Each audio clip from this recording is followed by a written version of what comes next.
Bonsoir à toutes et à tous. Bienvenue sur le pavillon de la francophonie, dans ce village de la francophonie. Nous sommes très heureux de vous recevoir ici pour un espace de palabres autour d'une thématique qui est centrale dans ce sommet de la francophonie et dans ce festival de la francophonie. Et donc, nous allons parler cet après-midi de créativité, d'entrepreneuriat, d'innovation, mais pour le développement africain. Et nous avons autour de nous aujourd'hui des acteurs de l'université Senghor à Alexandrie, une université reconnue pour être un opérateur direct de la francophonie, mais aussi un opérateur du développement africain. Et donc, à ma gauche, nous avons Ulvik, ici à ma droite, Annie et Nicolas Etienne. Je vais vous demander, bien évidemment, de vous présenter lors d'un premier tour de table. Et nous allons donc amorcer cette conversation pour voir justement le rôle joué par l'université Senghor dans cette problématique très cruciale pour le développement du continent africain. Et donc, sans plus tarder, je cède la parole en premier à mon cher Ulvik. Merci de te présenter. Merci, Destiny. Donc, mon nom, c'est Ulvik Oussou. Je suis directeur du développement et de l'entrepreneuriat à l'université Senghor. Enchanté. Et ton rôle donc, à l'université, c'est bien celui du directeur du département de l'entrepreneuriat et du développement. Comme oui. Excellent. Annie? Bonjour. Alors, cette fois, il n'y a pas eu d'honneur aux dames. Je vais commencer par le directeur, mais je me rattrape. Voilà. Alors, je suis Annie-Christine Mungue, je suis camerounaise et surtout, je suis alumna de l'université Senghor. Par ailleurs, je suis spécialiste en gestion de projets culturels et également cofondatrice d'une association culturelle qui s'appelle l'association Mekongo. En gros, voilà. Nous sommes très honorés de vous avoir avec nous. C'est un plaisir. Très Merci. Bien. Nicolas Etienne. Bonjour Destiny, je réponds au nom de Nicolas Etienne Soungani, d'origine togolaise. Moi je suis alumni de l'université Senghor, de la 15e promotion. Et aujourd'hui j'officie beaucoup plus comme consultant en culture, tourisme et développement et en entrepreneuriat culturel et créatif. Et j'expérimente également la réalité virtuelle à travers la numérisation, la conservation et la valorisation du patrimoine culturel africain. Excellent. Et je pense que vous aurez beaucoup de choses à nous dire dans cette conversation. La charité bien ordonnée devait commencer par soi-même. Je m'excuse de ne pas vous être présenté en premier. Donc, Destiny Kiwali, et j'ai l'insigne honneur d'être le modérateur de cette conversation, de ce panel. Je suis professeur à l'Université du Québec à Montréal et par ailleurs intervenant aussi au département de culture de l'Université Senghor. Alors, je vais maintenant retourner la parole à Ulvik pour justement nous parler de l'implication de l'investissement de l'Université Senghor sur cette question et cette thématique de l'entrepreneuriat et du développement africain. On sait que c'est vraiment crucial dans votre mission et que vous êtes très sensible à ça. Donc, de votre département et au niveau de l'université, quelles sont justement les actions que vous menez dans ce sens? Merci beaucoup. Il faut dire que la thématique de l'entrepreneuriat est une thématique portée au haut niveau de programmation et de planification des activités de l'université. Quand vous regardez actuellement le plan stratégique de l'université, la vision qui est celle de l'université est de devenir une université entrepreneuriale. Et quand on parle de l'entrepreneuriat, donc il y a un volet institutionnel qui est porté et qui impacte la gouvernance même de l'université et sa manière de travailler et la numérisation de son process, de ses process, j'allais dire, et l'horizontalité très forte qu'elle déploie pour casser la verticalité dans la gouvernance où les gens travaillent ensemble parce que c'est des gens qui peuvent et veulent innover, veulent apprendre en le faisant, et à partir de là, c'est toute une autre manière de faire. Ça, déjà, il faut le noter. Et une fois qu'on note ça, il faut voir que la conception de Senghor de l'entrepreneuriat porte sur 2 volets. Nous disons que nous formons des salariés qui peuvent être des agents d'innovation dans leurs organisations. On parlera ailleurs d'entrepreneuriat. Et donc, on en est conscient, on travaille à cet effet dans le cursus à développer des capacités de ces étudiants à ce qu'ils soient des agents porteurs d'innovation pour leur structure.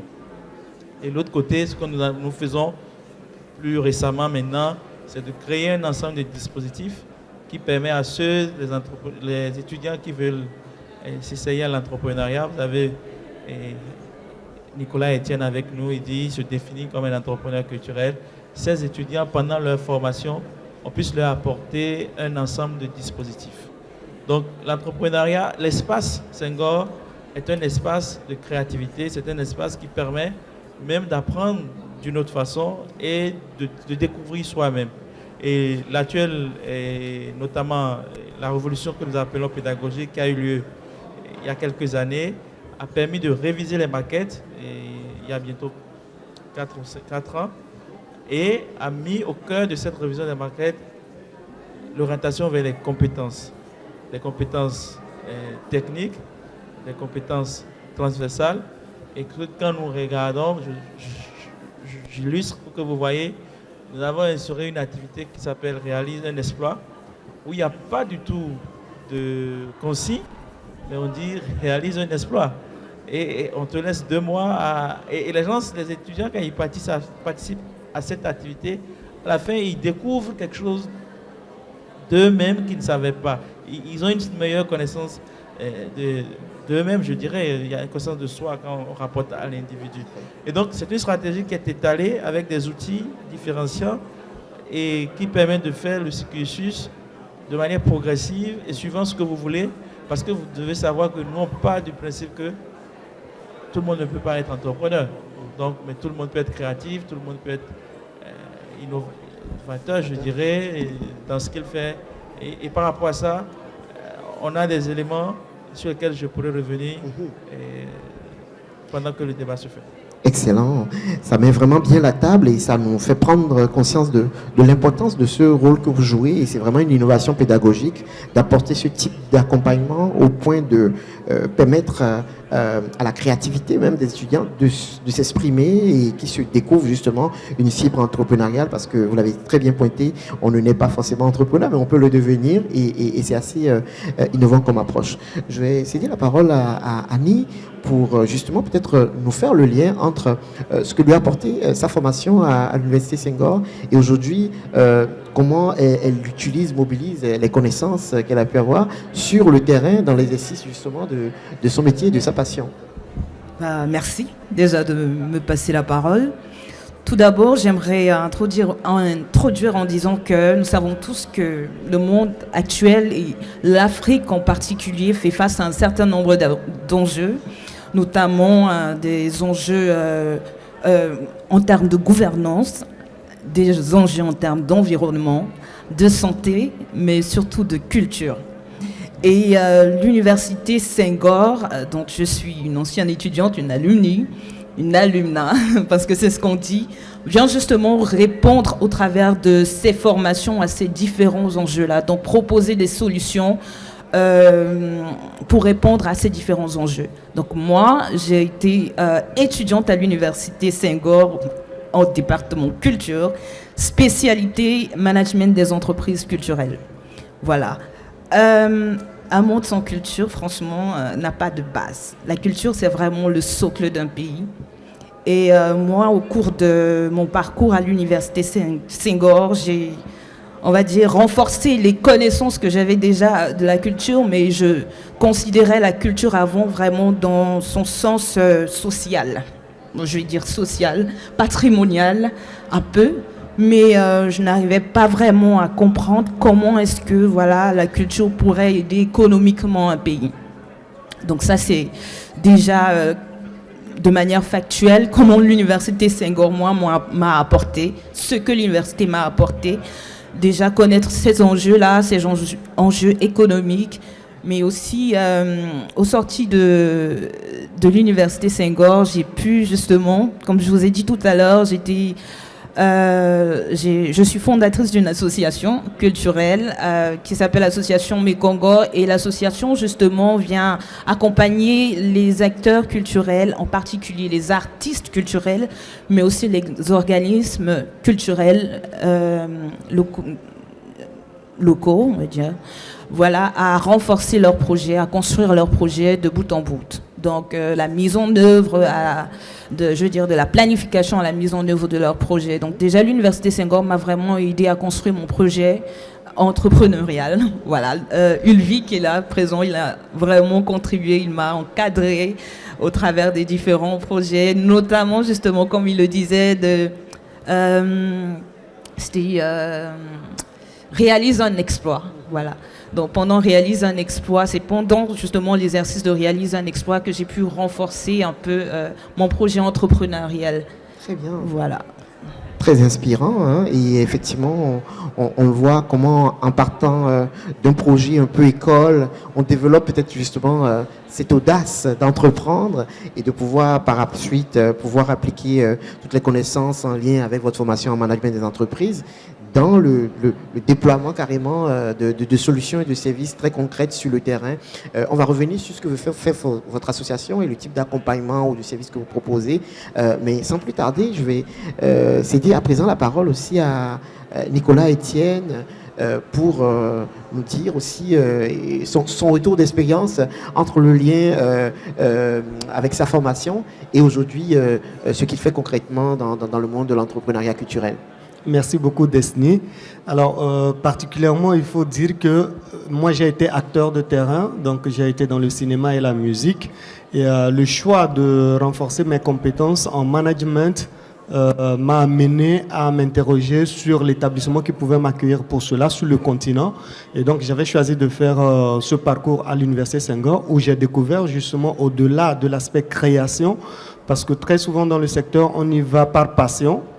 Mais aujourd'hui, le défi auquel font face les acteurs culturels sur le continent, c'est comment monétiser, comment rentabiliser la création. Et donc, moi, j'étais parti pour pouvoir rechercher des réponses à cette question.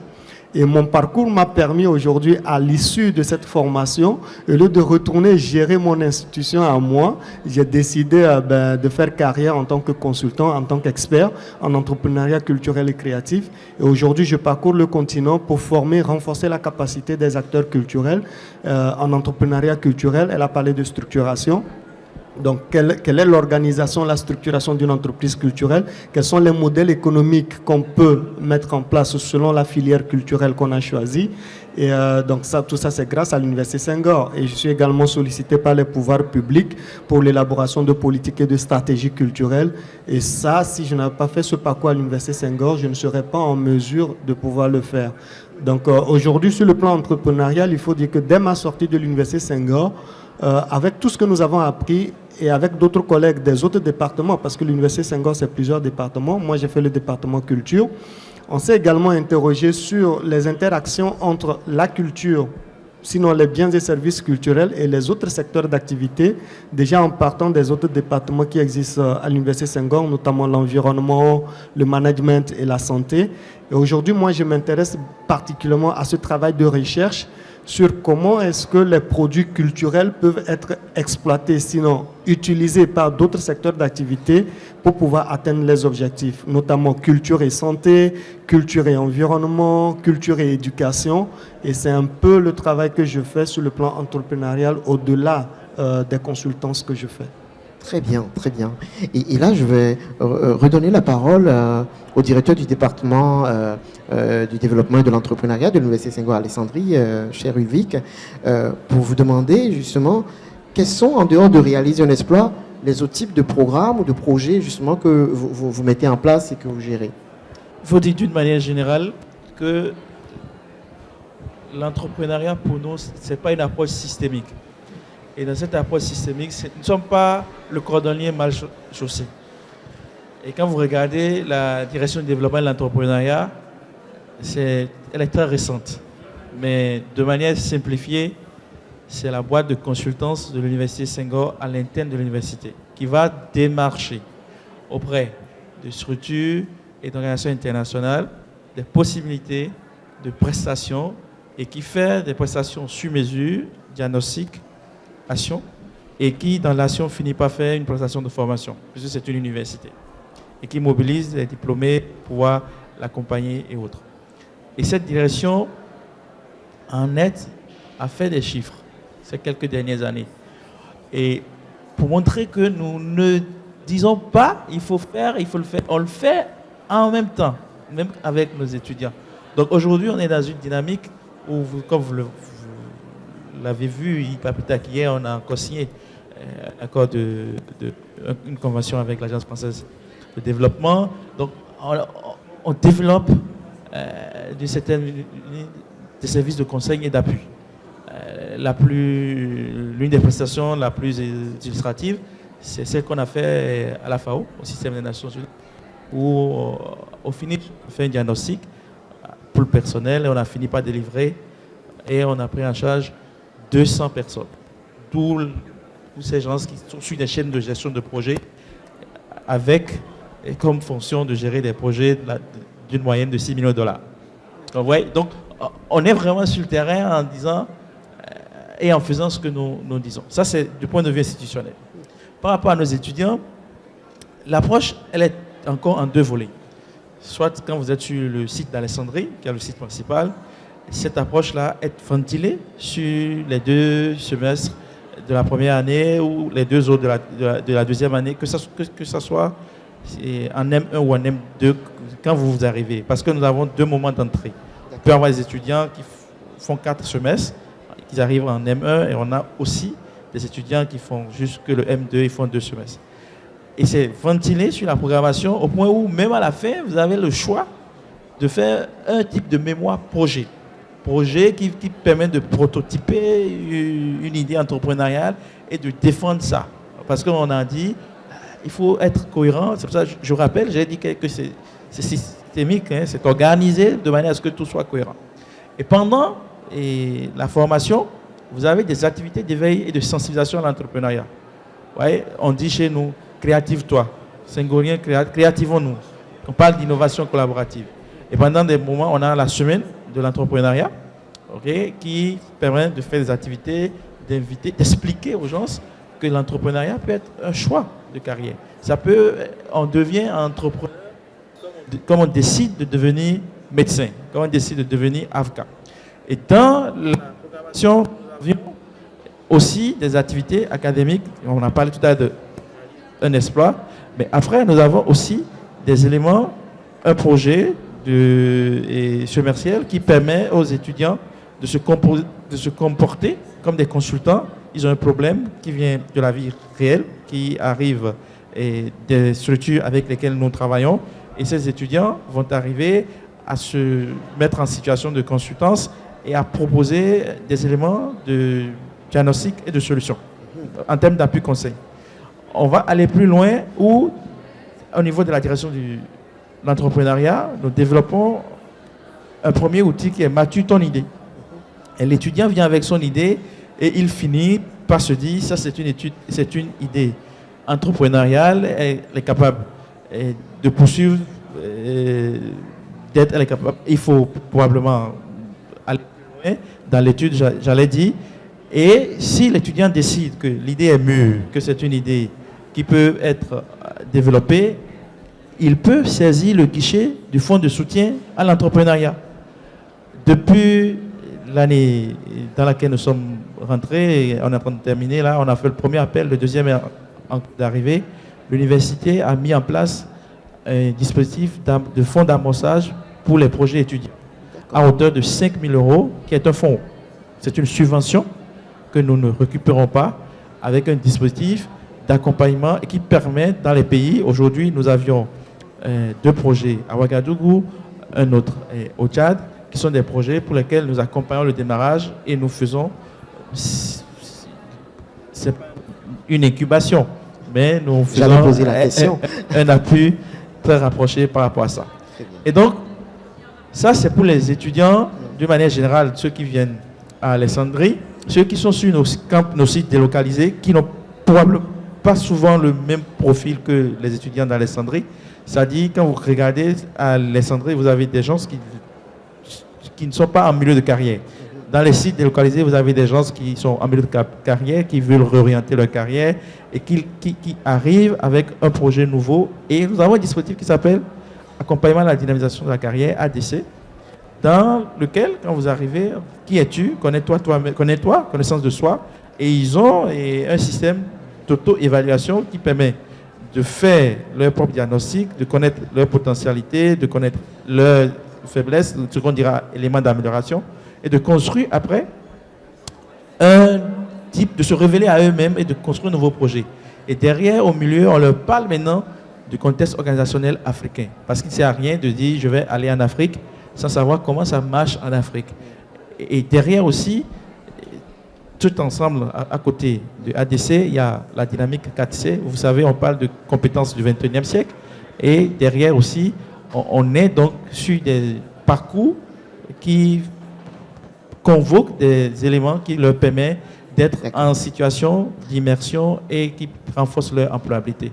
Donc, l'approche U-Senghor, c'est une approche unifiée qui permet à chacun... Là, maintenant, dans quelques jours, nous avons une initiative Afrique 2024 qui est une initiative entrepreneuriale qui permet d'avoir l'entrepreneuriat pendant 2 semaines sur le site d'Alexandrie et qui convoque des experts du monde francophone qu'anglophone sur la thématique et qui nous permet de croiser les savoirs et d'une manière de plus de tout ce que nous faisons là. C'est une approche évolutive et qui prend ici et là et qui essaye et qui donne aux étudiants. Voilà ce que je voulais dire. C'est très inspirant ce que vous nous partagez là. Et comme je le disais, si on ne vous définit pas comme une université d'incubation, on peut peut-être vous définir comme une université d'accompagnement et peut-être d'accélération. Oui, avec le nouveau siège que nous sommes en train d'avoir grâce au gouvernement égyptien, c'est d'avoir un espace où se rêve l'Afrique. Très bien. C'est un espace où les jeunes ont de quoi rêver. Oui. Et de quoi prototyper leurs rêves et de quoi être mis en relation avec ceux qui font de demain. Parce que nous avons la chance de recevoir chaque année ou chaque 2 ans, nous avons la chance de recevoir 200 jeunes, je dirais en moyenne, qui viennent de 25 nationalités. C'est l'Afrique en miniature, Senghor. Très bien. Et le rêve africain doit être possible. Et nous essayons de travailler à ce qu'il le soit. Parfait. Alors, le temps passe, mais c'est très inspirant ce que dit Ulvik. Et là, je reviens à vous. On terminerait peut-être avec vous, justement, pour voir concrètement ce rêve africain. Quels sont les défis, justement, ou les obstacles qui peut-être l'entravent quand on a toute l'ambition, la vocation d'entreprendre, d'innover sur le terrain en Afrique, même quand on a un très bon bagage avec une formation, quand on sort de l'université Senghor et qu'on se retrouve justement sur le terrain. Peut-être juste en 2 mots, partagez-nous chacun justement quels sont ces défis concrètement auxquels vous faites face sur le terrain et comment vous les surmontez. Ça serait très édifiant peut-être pour ceux qui nous écoutent. Annie? Moi déjà, le principal défi auquel je fais face, j'ai envie de dire, c'est un défi politique ou plutôt administratif. J'ai envie de dire ça parce qu'au Cameroun en particulier, il n'y a pas on va dire, il y a des textes, mais il n'y a pas de politique culturelle. Donc à un certain moment, c'est difficile on va dire, d'entreprendre et de mener des actions parce qu'il n'y a pas de base de politique culturelle qui t'emmène à le faire. Mais voilà, l'une des solutions que moi particulièrement et mon équipe nous avons trouvées parce que, pour le dire rapidement, je suis à mi-parcours entre la recherche et l'entrepreneuriat. Voilà, j'ai travaillé sur un projet justement lié à la ZLECAf, lié à la prise en compte de la culture dans la zone de libre-échange. Du coup, voilà, on travaille vraiment avec les acteurs. On n'oublie pas l'État, c'est vrai, mais on travaille vraiment plus sur des projets collaboratifs avec d'autres pays comme d'autres pays de la sous-région ou d'autres pays anglophones. Donc on ne se limite pas juste à l'espace francophone. Et ça nous aide un peu à contourner ces difficultés, ces enjeux politiques et administratifs-là. Bien sûr, il y a aussi le côté financier, parce qu'on dit généralement que la culture est la vache de lait. voilà, de tout pays. C'est difficile d'être entrepreneur culturel, mais sincèrement, c'est un secteur qui a énormément de potentiel économique. Et justement, il faudrait qu'on s'en rende compte et qu'on capitalise sur la culture. En gros, c'est ça. Le temps nous tient à la gorge, on dirait plus, mais voilà. Merci. Nicolas, Étienne. Oui, je pense que je ne vais pas répéter ce qu'Annie vient de dire, puisqu'on vient du même secteur d'activité. Donc, le premier défi, c'est d'abord l'inexistence de réels cadres législatifs, donc qui favorisent vraiment le développement du secteur des industries culturelles et créatives. Et le deuxième défi également, c'est qu'en Afrique, particulièrement, étant donné que la culture, c'est notre matière première, on est dans la culture, il y a beaucoup d'entrepreneurs ou beaucoup d'acteurs culturels qui ont du mal à percevoir ce secteur d'activité comme étant un secteur d'activité économique. Donc ça aussi, c'est un défi qu'il faut relever parce qu'il nous faut amener les acteurs, que ce soit artistes ou producteurs, puisque très souvent, c'est mon cousin qui est mon manager et autres, sans comprendre qu'il y a des compétences qu'il faut avoir pour qu'on puisse avoir des chaînes de valeur complètes, ce qui constitue un défi. On a des filières qui n'ont pas de chaîne de valeur complète et finalement, le secteur ne se développe pas parce qu'à un moment donné, on crée, mais on n'arrive pas à mettre cela sur le marché. Donc ça aussi, c'est vraiment un défi auquel les pays font face. Mais je pense que si on arrive à mettre en place un cadre législatif, partant de cela, le reste pourra facilement se mettre en place. Excellent.